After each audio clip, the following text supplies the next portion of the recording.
Obviously, it's not just us. Unlike the tornado where it was affected us, there are a lot of people going through this journey as we're all dealing with it as it is evolving.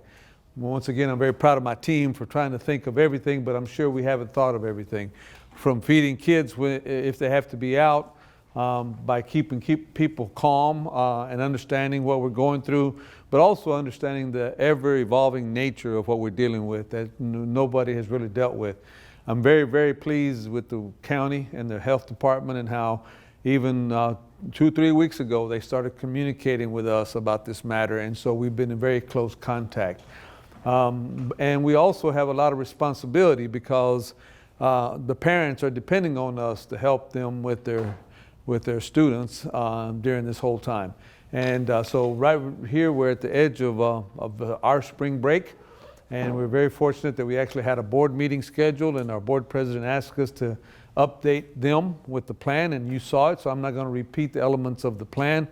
But we also, this is almost like an hour-by-hour event. We're watching the media, watching you, watching the reports, and staying in close contact with them. But I also want to emphasize at this point, we don't have any specific information like the NBA had about a particular individual that has the virus. So right now, until we get that information, then we'll continue as much as normalcy as possible. But once we start getting data, we got to be ready to pivot, and we have the communication systems ready to go with our staff, or with our community, and with our students, and our board. So with that, I'll be glad to entertain any questions that you may have about this matter. From the information you're getting from the county, is it likely that with all the students and everybody in the ISD that you will have a case? Actually, it's not at this point. There's no clear evidence that this is going to impact us. But you can just see the overwhelming kind of issues, how they're growing. So common sense would tell you, you better be ready, because the high likelihood it's going to happen. But no county official has told us, yes, you need to start implementing. So there's no evidence yet, but just as this thing's taken on a life of itself, we have to be ready. Do you feel like March 19th is enough? Do you feel like March 19th, that 4 days before spring break ends, is sufficient for 155,000 students? Yeah, I think that is because of the systems we have, the communication systems in place. March 19th will give us enough time to pivot for next week if we're going to expect to have school. But if we get enough information on March 19th that it's not going to happen, I think we have enough time. As you saw, we moved 3,000 kids in 36 hours when we didn't even have a plan. So I think that'll give us plenty of time to communicate. En español les quiero decir que tenemos planes en este momento para comunicar con los padres si algo sucede en estos días que tenemos que cerrar las escuelas. Pero vamos a comenzar con escuelas individual. Si hay un problema en una escuela, vamos a comunicar con esa escuela y con ese asunto. Si crece más y es todo el distrito, nos vamos a comunicar con todos. Pero nosotros esperamos que en este momento no va a ser tan grande, pero les avisamos cuando hay un gran problema. ¿Puede decir en español que no hay ningún caso confirmado en este momento en el día? Sí, les quiero asegurar a los padres que en este momento no hay ni una situación que ya es seguro que alguien tiene esta enfermedad. Can you talk a little bit about how the emergency leave will work for employees if they do indeed need it in the future? Yes, we have contingencies where people are going to employees are going to be affected differently.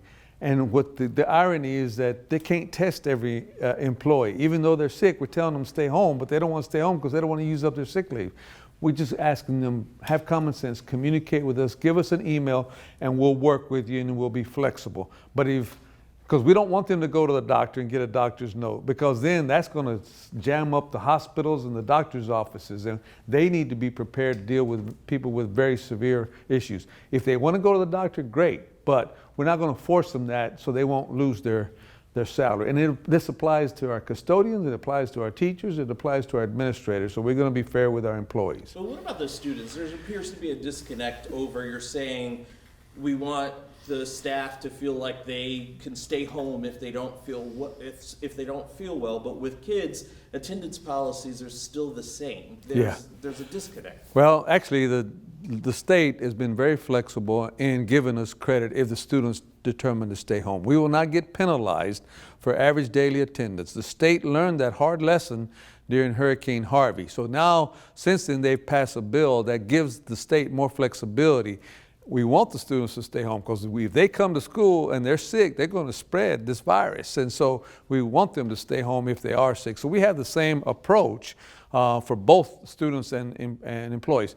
Now, for the parents, that's going to be a hardship because then that impacts them. Can you go to work if your child is sick? But in terms of attendance, will they still be penalized if they choose to stay home and miss school when school's in session?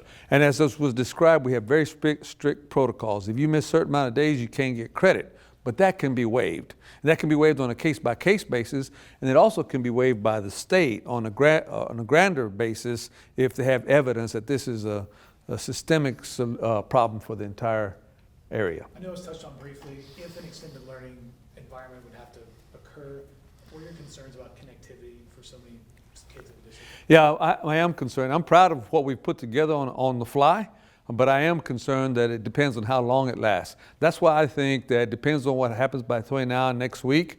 We need to develop other solutions if it is going to be a situation where it's going to be extended for a while. If it's a 2-week thing, then we're okay, we'll get back in place. But if it may be for the rest of the spring, now we got a different issue. And so that's where we're going to have to get creative about getting hot spots either on buses or places where the kids can go have access to some instruction virtually as much as possible. So that one is very primitive at this time. We're working on it, but hopefully we'll have more details as this thing evolves. ¿Lo puede decir en español esa parte del internet, el acceso a los estudiantes? Sí, estamos trabajando con los estudiantes, les vamos a dar las computadoras para llevarse a la casa, pero nosotros sabemos que en las casas a veces no tienen acceso al internet. Y vamos a trabajar con la ciudad y también tenemos otras cosas que les podemos dar a los estudiantes para conectarse con el internet y vamos a trabajar en ese asunto en estas 2 semanas. Algo más que habían comentado era el alimento de estos niños, porque Sí. unos de los estudiantes suyos comen 3 veces al día en su escuela. ¿Qué es lo que van a hacer ustedes como distrito para Ya, esos estudiantes? para los padres de familia, nosotros sabemos que les damos comida a los estudiantes y lo que no podemos hacer es llevar la comida a los hogares o a la comunidad, pero los padres sí van a poder venir a las escuelas a recoger comida para sus hijos y vamos a tener ese plan. Lo tenemos también para la semana que entra. Hay unos que van a salir del pueblo en spring break o van a estar en la casa. Tenemos escuelas donde pueden ir a recoger comida. But one thing that I did not talk about is what you reported on and saw, that we will have access to food. Unfortunately, we cannot send food home, but families can come and collect food because I know that's a big issue. And if we have an extended release, then that would be something that we will really organize more broadly, as one of our board members pointed out. So parents should expect to hear on March 19th either an affirmation that school is on or maybe something changed. Well, we're having school unless otherwise noticed, but if March 19th we determine we're not having, we'll communicate early and often, and you will be included in that communication.